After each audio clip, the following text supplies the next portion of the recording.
is a lot happening in June. Join us as we get ready for Fridley 49er Days, experience Arrive Alive along with the students of Totino Grace High School, and learn about recycling changes that could affect you.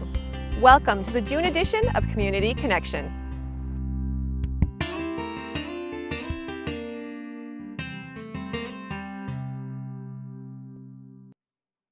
Thank you for joining us. I'm Raquel Strand, and this is Community Connection. This is a busy time of year for many high schoolers, with graduations, summer parties, and prom just last month. It is also the perfect time to remind us all about the dangers with distracted and drunk driving. Statewide in 2014, distracted or drunk driving caused 149 fatal crashes, each one preventable and tragic. Fridley Police want to make it personal for every driver, and Arrive Alive does just that. I'm Officer Mickelson with the Fridley Police Department. This year we had the opportunity to put on an Arrive Alive program with Totino Grace High School. It's one of our chances to educate students and actually provide preventative law enforcement measures to bring awareness about drinking, driving, distracted driving, texting. I'm going to share just a few statistics with you. If you notice, we call them crash statistics and not accident statistics. We call them crashes because not all of them are accidents. Many of them are completely preventable. In the state of Minnesota in 2014, there were over 73,000 motor vehicle crashes. In 35.46% of those crashes, distracted driving was a contributing factor. 361 of those crashes resulted in at least one fatality. Over 29,000 people were injured in those crashes, and of those, 1,044 were classified as severe or life-altering injuries. If you look at the fatality crashes alone, 61 of those crashes were the result of distracted driving. 17%, 88 of those fatality crashes were drunk driving related. As you can see, adding alcohol to the mix can create even more problems than just texting alone. Alcohol and texting while driving played a significant factor in almost 50% of the fatal car crashes in Minnesota. This whole program is designed to bring awareness to the public, to the people, to kids especially around the time of prom, when they're out, summer starting to warm up, people are out being more active. That distracted driving by texting while operating a motor vehicle is a contributing factor in a lot of crashes and accidents. This year, the students at Totino Grace High School wrote their own script, decided which actors would be involved, and they were also involved in filming the party scene with their own cell phones. This year we were fortunate enough, Unity Hospital helped us. We actually had a student go up and they worked themselves through a student dying in the emergency room. The parents went in and spoke with the doctors. During that Unity scene, the parents were extremely affected by actually going in and having a doctor speak to them about their daughter's death. They also got up and wrote eulogies about their children, speaking on what it was like from their standpoint if they did lose a child to drunk driving or distracted driving. Also, the Anoka County court system put on a mock trial and the sentencing of the student that was involved driving, which affected those parents greatly. They were there while their son got sentenced to prison. This Arrive Alive program, I'd like to thank the people that were involved, the students, the police department at large, the volunteers that made it happen, the people that read eulogies, and Totino Grace High School for allowing this program to exist. This year's Fridley's Arrive Alive program was presented to Totino Grace High Schoolers. Last year, it was Fridley High School. This program takes months of planning and coordination and a major commitment from staff and students. Arrive Alive is presented to high schoolers across the country to teach young drivers, don't drink and drive, put the phone down, it can wait. Adults, don't feel left out. Fridley Police have partnership programs for you too. There are two great opportunities coming up for you to get involved and make a difference in your community. The first is Night to Unite on Tuesday, August 2nd. You can register your neighborhood gathering or block party to receive planning tools, goodies, and a visit from police, fire, or city officials. Register online at fridleymn.gov/night2unite or call Myra at 763-572 3638. And this fall, enroll in Citizens Academy and learn the inner workings of the Fridley Police Department. Everything from squad car patrol and personal safety to criminal and drug investigations. This free, hands-on program is open to anyone who lives or works in Fridley, is 18 years and older, and has no felony convictions. The class meets on Wednesday evenings this fall. Learn more and apply online at fridleymn.gov or call Fridley Police at 763-572-3629. Fridley 49er Days is just around the corner. Join us June 16th, 17th, and 18th at Commons Park. Here's Fridley Recreation staff member Margot Newmandahl and Fridley 49ers committee member Sue Johnson to get you ready for fun in the sun at this year's 49er Days. Hello, I'm Margot Newmandahl with the City of Fridley Parks and Recreation Department. And I'm Sue Johnson with the Fridley 49er Days Festival Committee.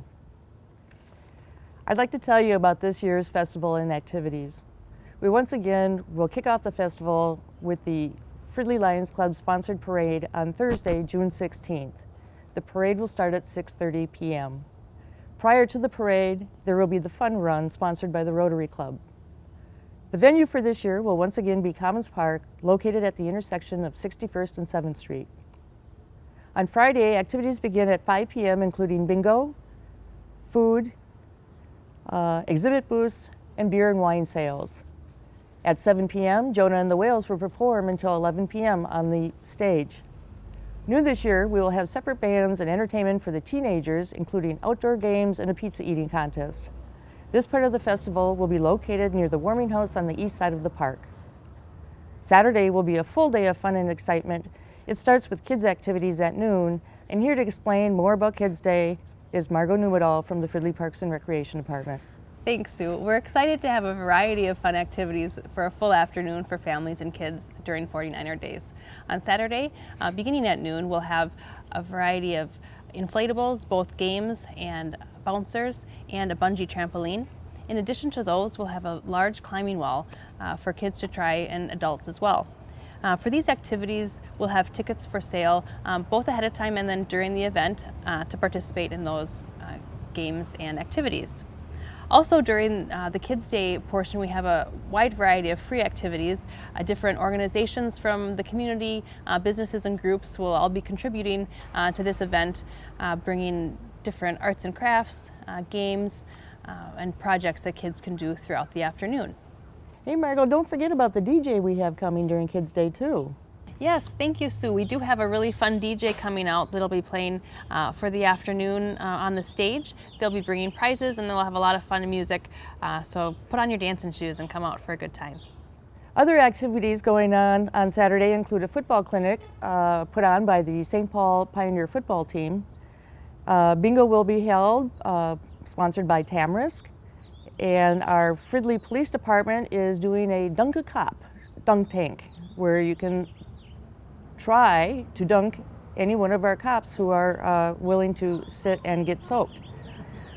We also have the Fridley All-School Reunion, and our Saturday evening performance will be from the Union Junction Band from 7 to 11.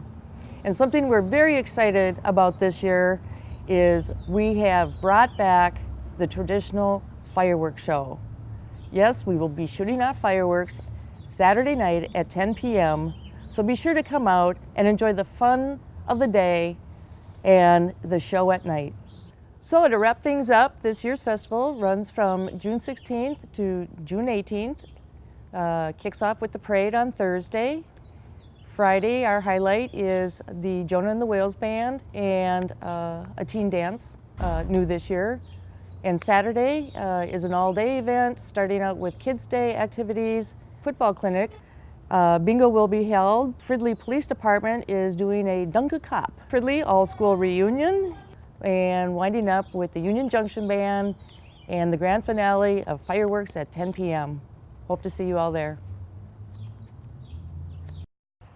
Next, here's Max Cowger with some changes to the curbside recycling program that you need to know. Hey everyone, it's Max Cowger here with a few recycling and composting tips.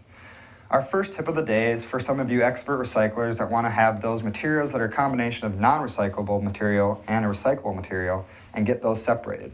So for an example here, we have a light bulb packaging that has a little bit of plastic film on the outside that needs to be separated before it can be put in your recycling cart. So just take that plastic piece off and throw the paperboard in the recycling cart. Another example might be a berry box with a little bit of this food tainted paper here at the bottom. Take that part out, throw that in the trash, and your berry box can go in the recycling. Some more examples are shown on the screen behind me here. They have a little bit of plastic film that just needs to be ripped out before it can be put in the recycling cart just to prevent that contamination. Next tip of the day is to lay off from putting shredded paper that's bagged up in plastic bags in your recycling carts. Rather, bring them to a nearby recycling center where they can be processed there. Third recycling tip of the day is to prevent from throwing in organics materials into recycling carts. These are materials that would be placed in an organics program cart, which we might be having here coming to Fridley soon. Instead, you can bring your organics to a Bunker Hills compost site in Coon Rapids, Minnesota. The compost site is now accepting organics collection, and you just need to go to the Anoka County site and sign up.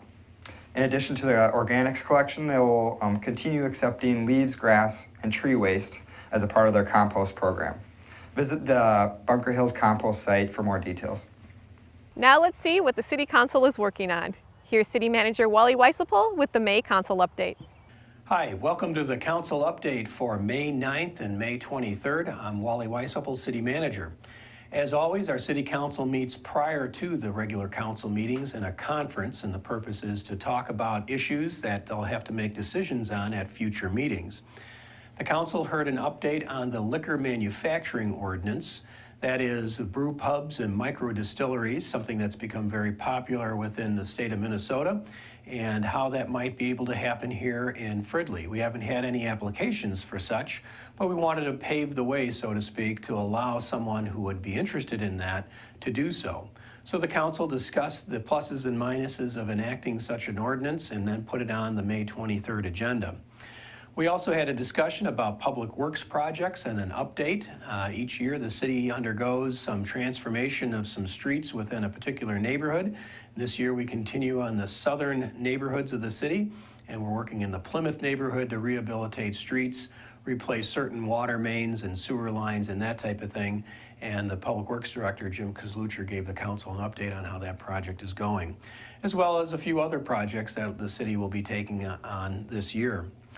We then moved to our regular council meetings, and we had an appreciation for Public Works Week, and the mayor gave a proclamation in that regard, and then also a proclamation for Public Safety Memorial Day in honor of all our patrol officers in the state of Minnesota who serve the public. On to the regular board meetings, and at the board meetings, the public was participating in a public hearing. And in that hearing, we had a special use permit denial that was undertaken on a certain business that conducts automobile mechanics. And after a considerable amount of time, the City Council chose to delay action on that until November, giving the property owner and the auto mechanic owner a little bit of time to figure out how to improve things.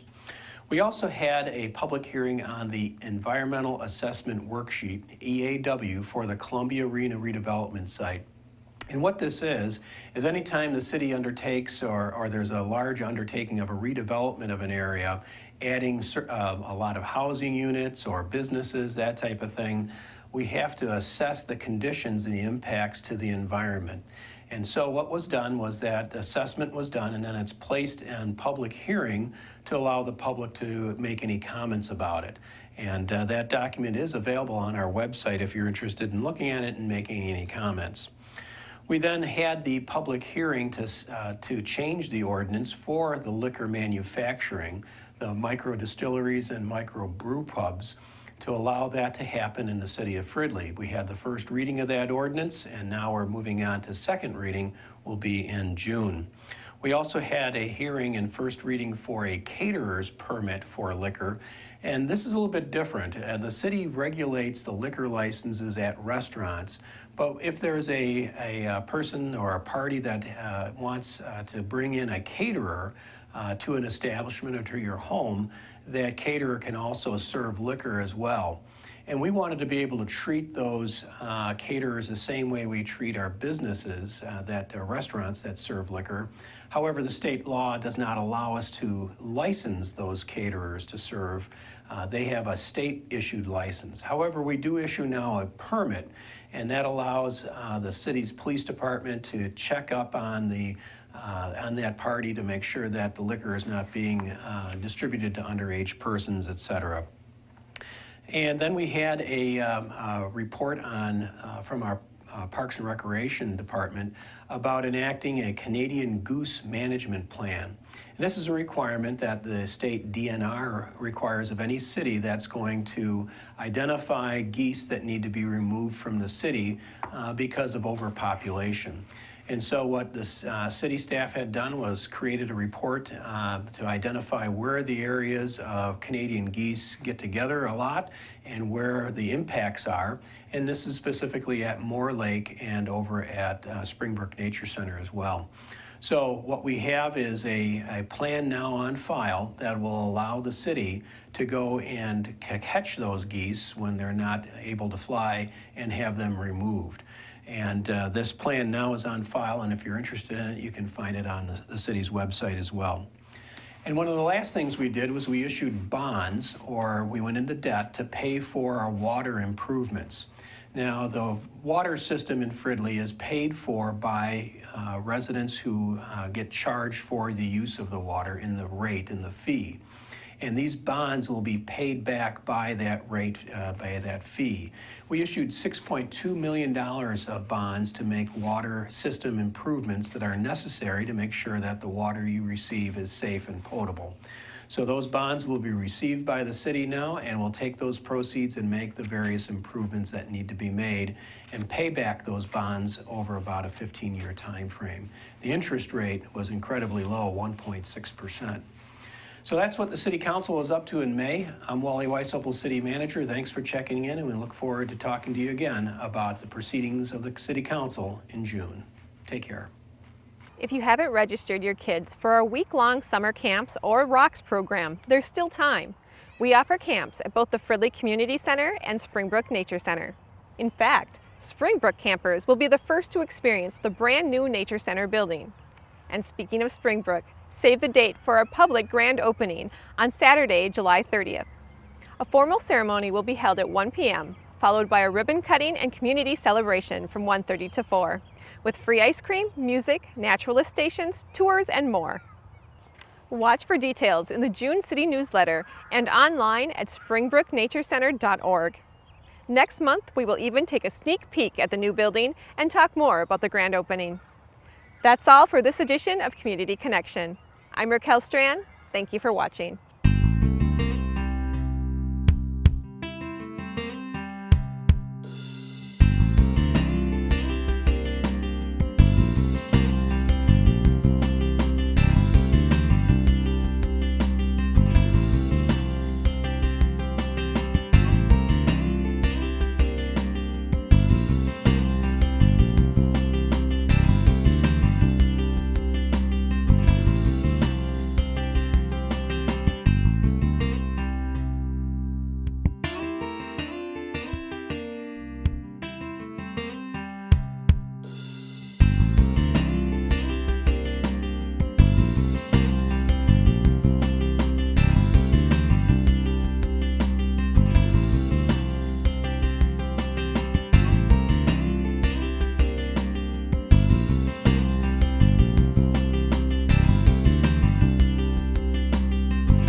This has been a production of Fridley Municipal Television, Channel 17.